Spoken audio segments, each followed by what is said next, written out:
bulldozer Raj అని చెప్పి ఆడ పోయి ప్రచారం చేస్తున్నాడు హర్యానాలో ఎన్నికలు జరిగేటువంటి చోట్ల బుల్డోజర్ राज नहीं चलेगा అంటున్నాడు फिर क्या हो रहा तेलंगाना में आज बुलडोजर का राज चल रहा ये राहुल गांधी जी ने क्या करना है तुम जाके उधर नॉर्थ इंडिया में भाषण दे रहे कि बुलडोजर राज नहीं चलेगा लेकिन आज तेलंगाना में तुम्हारा सीएम रेवंत रेड्डी बुलडोजर राज चला रहा पहले इनको रोको वहां भाषण देने से पहले तुम्हारा सरकार में तो आपकी कांग्रेस सरकार में जहां पर आज गरीब लोगों का मकाना गिरा रहे यहाँ आके बुलडोजर को रोको तुम यहाँ रोकने के बाद वहां बात करना नहीं तो कोई आपको आपका बात को कोई मानने वाले नहीं रहते ఇలా ఆయన ఆలోచించాలి కదా ఆయన పోయి దేశమంతా తిరిగి బుల్డోజర్ రాజ్యం నడవది అంటున్నాడు మరి నీకి రేవంత్ రెడ్డి చేసే బుల్డోజర్ రాజ్యాన్ని ముందు ఆపాలనా వద్దను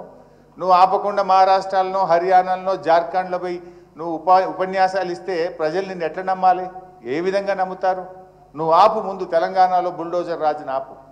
ఈ అన్యాయాన్ని ఆపు ఈ పేదల కష్టాలని ఆపాలని చెప్పి నేను రాహుల్ గాంధీ గారిని కూడా ఈరోజు ఇక్కడ నుంచి డిమాండ్ చేయడం జరుగుతూ ఉంది ఇల్లు అనేది ఇల్లు కట్టి చూడు పెళ్లి చేసి చూడు అనే ఒక సామెత ఉన్నది జీవితంలో ఒకేసారి ఇల్లు కడతారు ఒకేసారి పెళ్లి చేసుకుంటారు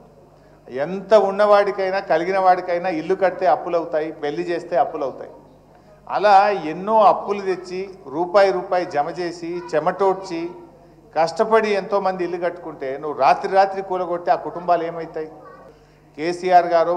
గతంలో ప్రభుత్వాలు హైదరాబాద్ ఇమేజ్ పెంచితే ఆ ఇమేజ్ మీద వాళ్ళు ఎక్కడెక్కడోళ్ళు వచ్చి హైదరాబాద్లో సెటిల్ అయితే ఎందుకు వచ్చాంరా ఈ హైదరాబాద్కు అని ఆమె ఏడ్చే పరిస్థితి తెచ్చింది రేవంత్ రెడ్డి ప్రభుత్వం యొక్క తుగ్లక్ నిర్ణయాల వల్ల ఈయన పిచ్చి పనుల వల్ల